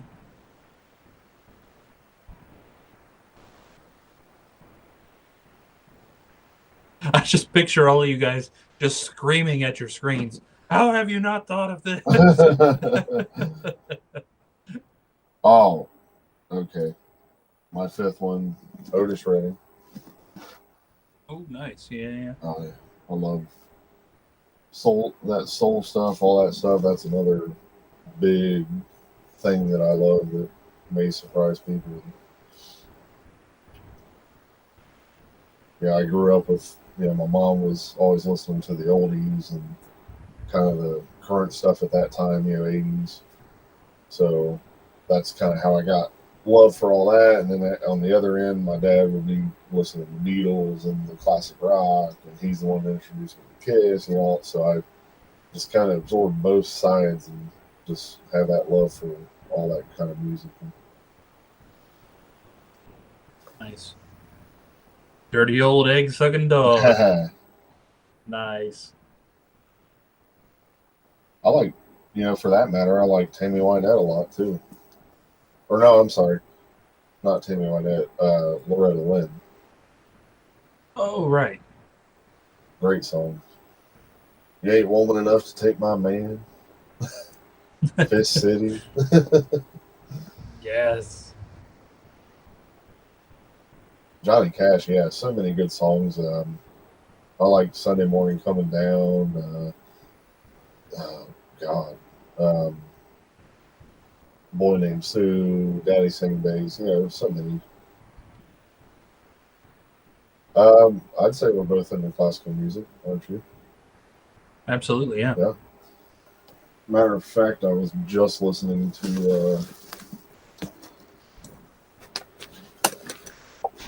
I can't find it, but I was just listening to who was that composer? He wrote Fanfare for the Common Man. I was just listening. Oh, okay. I was just listening to a CD of some of his arrangements yesterday. Nice. But yes, that stuff is, just awe-inspiring, honestly. Yeah. It's one thing to hear a band, and it's a cool band, but to hear an orchestra and just hear all of those instruments come together and everybody's playing a little bit different thing. You could listen to the same song over and over and pick out something different every time. And there's just nothing that's ever been like that when we're just talking about rock bands, Yeah, good Lord, it's just like, obviously Beethoven and Mozart stuff, but I'm a big fan of the Edward Grieg stuff, Morning Moon, all that kind of stuff. He had such moody type pieces that he came up with. It's just amazing. Yeah. Patsy Cline. Brandon's question. Oh yeah, Patsy Cline. Yeah. Patsy Cline. Yeah, that was a very tragic, sad story with her, as well as Otis Redding and many others. Sam Cooke. Yep. Wow. We did a Patsy Cline tribute concert one year. It was just me and Sam and Dad and Majenica. Majenica sang all the songs. That was really complicated stuff as well.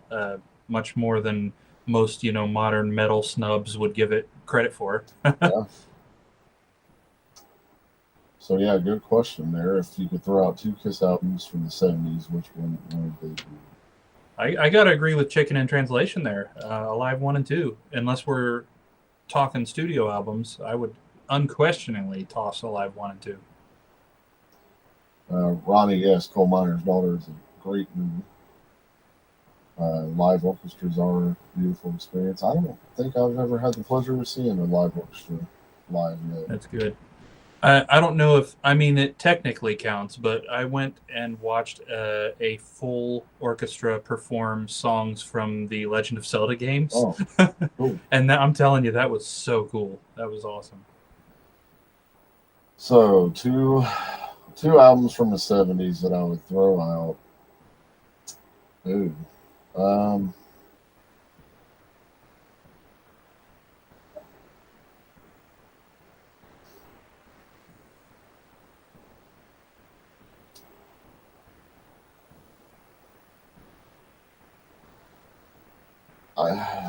And now again, this doesn't have any bearing on what I mean, what I feel about the albums. Just maybe the direction. So I would say Dynasty, and so I'm trying to stick to studio. So Dynasty and I'm torn between. It's on the tip of my tongue. Which one do I want to say?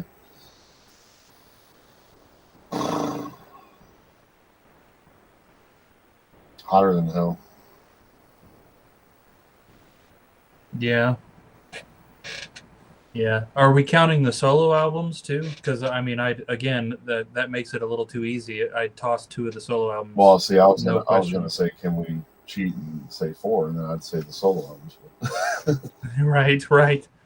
And again, yeah, if it can't be live and it can't be a solo album, yeah. then I might have to agree with you, Eli. I think probably Dynasty and Hotter Than Hell. And again, it's more about how Hotter Than Hell came out.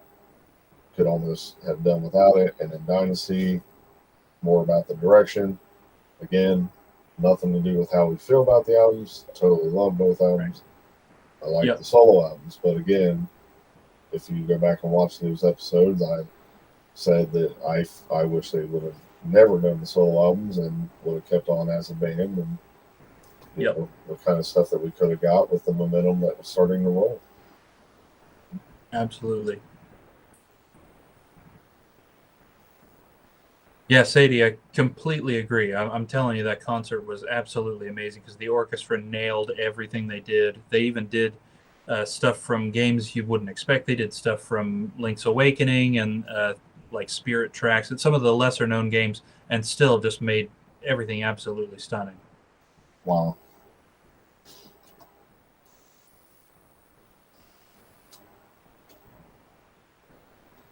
I think I'm gonna go pee real quick, guys. I have had 2 full cans of Mountain Dew in the time we've been doing the podcast, and that was a bad idea. I will be right back.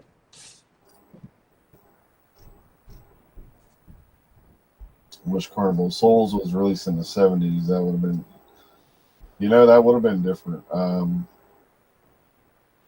Or even if it would have maybe followed either precursor to Creatures of the Night or even came after Creatures of the Night, may have even been a cool spot for it. And then, we get Lick It Up and everything.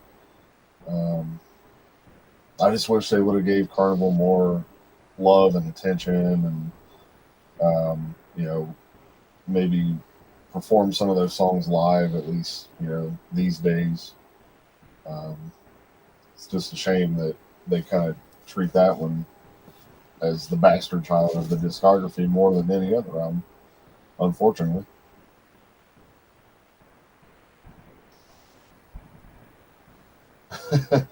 What if Kiss made no other album except The Elder and Monster? Wow, they would not be around anymore. And to be honest, I'm sure like we wouldn't be here doing this, and they wouldn't have the army of fans. But that's a scary thought.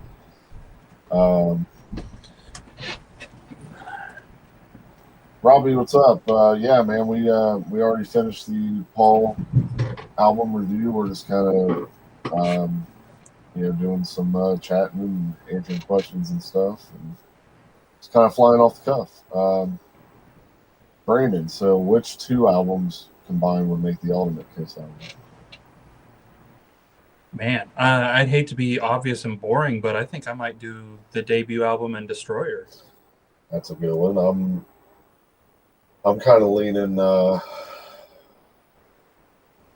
See, I want to break it up into two sections, but I'm trying not to be that guy. Right. So I'll say the first album and Creatures would be. Now, if I could give a asterisk answer, I would say Creatures and Revenge for like Very true. Yeah. more of that era or something. Yeah, that's true. I guess I could split that into two ideas. What do I think are the actual real quintessential Kiss songs? Yeah, absolutely. I think the debut album and Destroyer sums them up for their heyday. But if we're talking about just my personal, what I prefer, yeah, Creatures and Revenge, easy. Absolutely. Sadie had said earlier, what if Kiss had only made Elder and Monster and that was it? We wouldn't have a podcast. Yeah. They would have slipped right under the radar and probably nobody would know who they were. Robbie would pick Destroyer and Dynasty to get rid of for the two 70s albums. Interesting. Creatures and Lick It Up, Brandon says, for the Ultimate. Live 1 and 2 makes Ultimate Kiss albums. So yeah, fair enough. Love Gun and Crazy Nights would make a crazy album. Yeah. Absolutely would. Interesting. I can draw parallels between those two. You know, Love Gun has some keyboards on it, some synthy stuff, reminiscent. Well, not you know what I mean when I say reminiscent of Crazy Nights. Obviously, that's backwards, but you know. Yeah, Love Gun and Crazy Nights would be a cool mashup, but it would have to be in the Love Gun production. I like, or at least Crazy Nights production, but with better mixing and mastering. Yeah, there you go. Yeah. What's up, David Smith? Good to see you, man. Yeah. We just finished up the Paul Stanley Live to Win review. We just kind of riffing right now. Some very cool questions and scenarios coming up that we're figuring out. Yeah.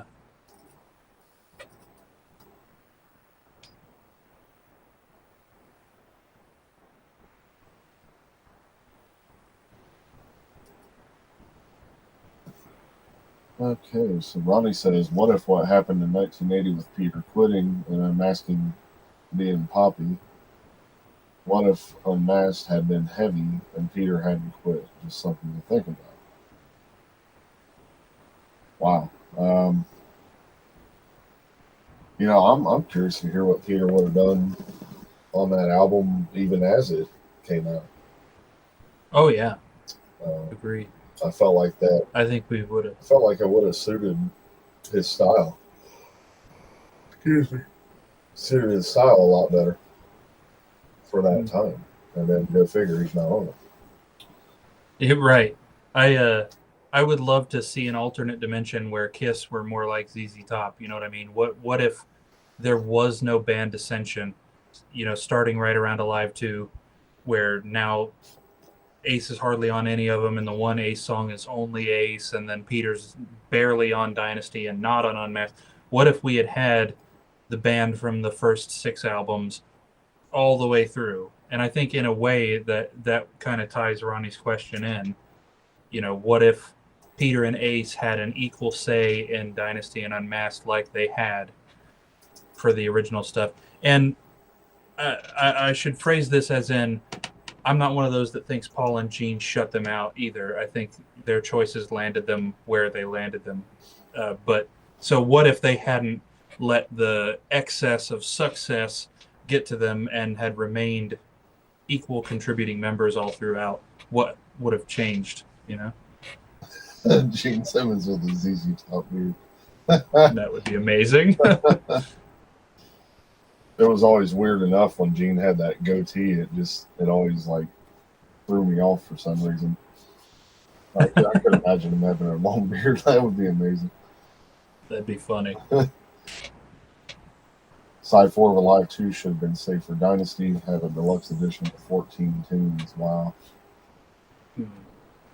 I don't know that I feel like anything other than maybe All American Man and Rocket Ride are really strong enough to be considered real, like an album Kiss song. The rest of those feel like throwaway. Here's a thing for side 4. Yeah.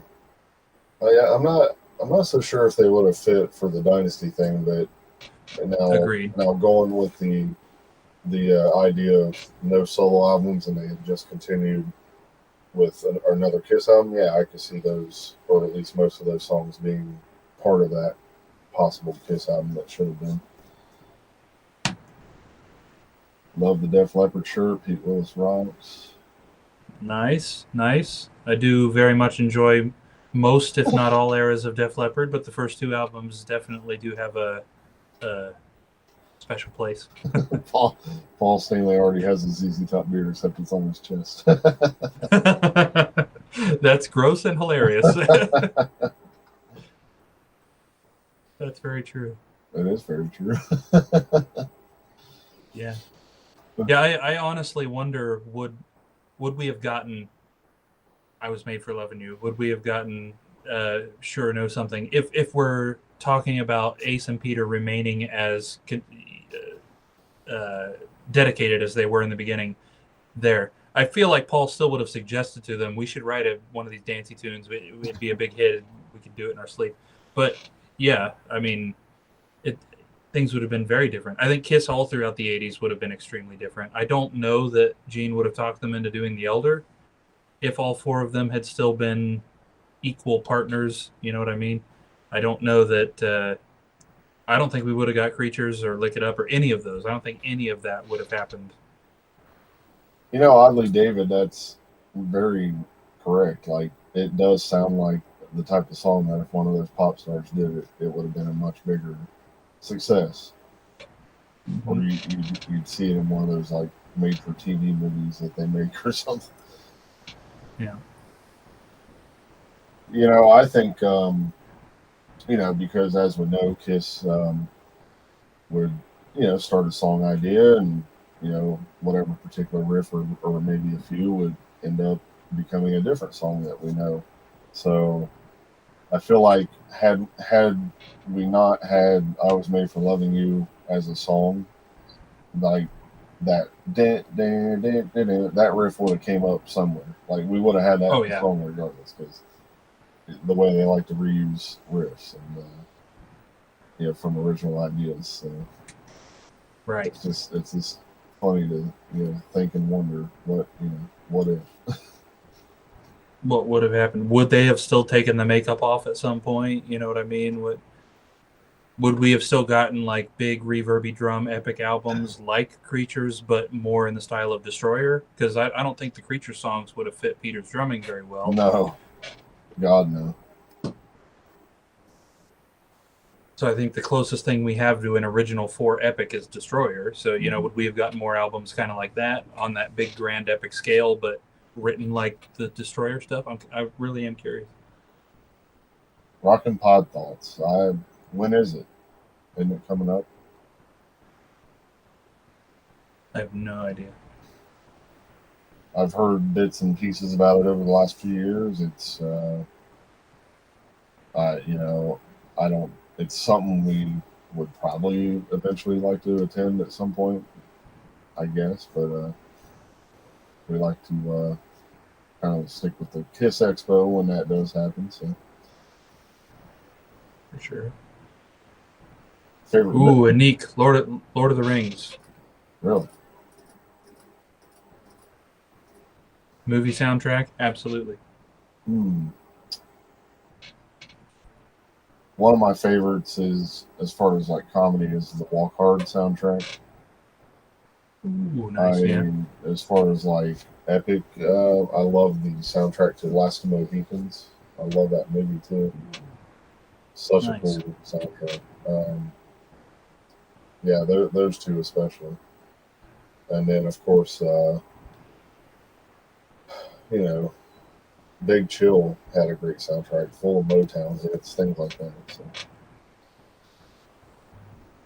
Killer's new songs or side 2 of Alive? I gotta go with side 2 of Alive. Too. I would have rather had a new album, honestly. Like I said, I feel like All American Man is really good. Rocket Ride is really good. Leave the other ones.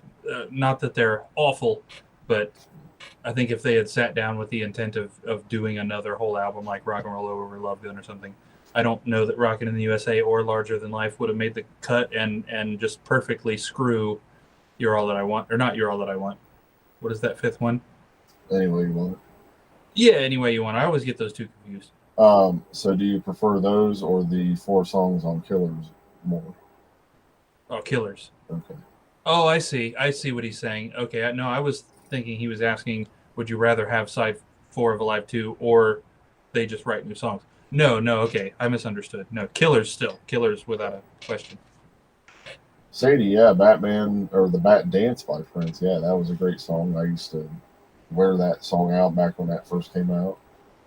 Still good. Yeah. Adam Sandler always has some sweet soundtracks, but yeah, Lord of the Rings is fantastic.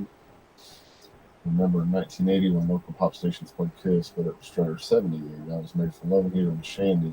Huh. Not one other song was played. It was definitely the disco pop melody. Man, that's for sure. Kind of, in a way though, I got to be honest, it's kind of cool that those 3 songs were getting played because I never hear those songs on radios around here even to this day. Yeah. Rockin' Pod is tonight and this weekend. They are showing Kiss Meets the Phantom on movie big screen. Cool. Maybe they'll play our. That's pretty cool. Maybe they'll play our commentary that we did with it. That would be cool. Yeah. Why didn't they get a hold of us? We could have done. Yeah. We could have come and done a Mystery Science Theater 3000 thing for them live.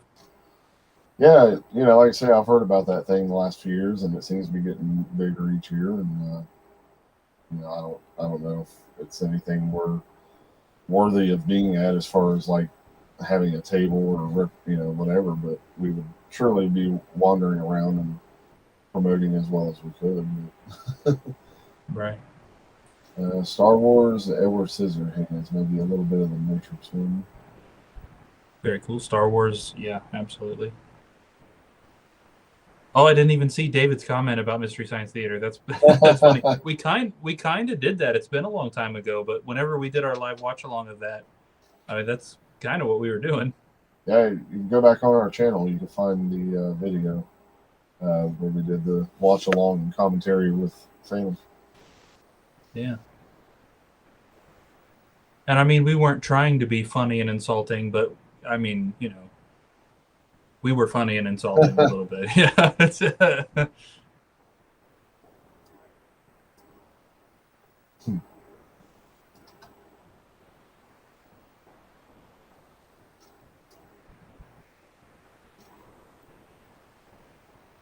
All right. Well, I think we're gonna kind of start winding this one down. This has been fun. It turned out to be kind of a 2-in-1 special there. Always cool to sit here and chat with you guys about random topics. And as always, we appreciate y'all for showing up and being involved and all that good stuff. You guys like chimichangas while listening to this. Hey, if I can have some, yeah, I'll do it. I love. I'd do it. Too. Yeah. Yeah, the kids. We agree, guys. We've been having issues with watch along. Yeah, we were saying like, well, if we do another watch along, we're probably not going to be able to do it live. We'd probably have to just record it and then upload it. They're doing it with Craig Gass. Awesome. Craig Gass is awesome. Let's see. Met him at the Kiss Expo a few years ago. Great guy. That's a good guy to do this with. Too bad we couldn't do it with him. Right. Have a great day in chat. Thanks, Chicken. Thanks for coming in, and we hope to see you again, as well as everybody else that came in. Had fun chatting with you guys. Let's do it again next time. Absolutely. So, like we always say now, we don't know what's coming next week, but keep an eye on our Facebook page and group. and that's where you will find the announcement for what's coming next. So please follow along. Please go join the group. If you haven't voted on the polls that are going on, please get over there and do so. Help spread the word. We appreciate all the support. So we're going to get out of here now, and until next week, we shall see you. Everybody take care. Be well. A watch along Detroit City would be nice too. That's one that's on my list. Who knows? Absolutely. Yeah. Now, if somebody could tell YouTube and or Facebook to suspend their copyright laws just long enough for us to do it, we'd be all over it. Yes. All right, everybody. Thanks a lot. Thanks again. We'll see you guys next week. Everyone take care. Be safe. All that good stuff. And we'll see you later. Take care.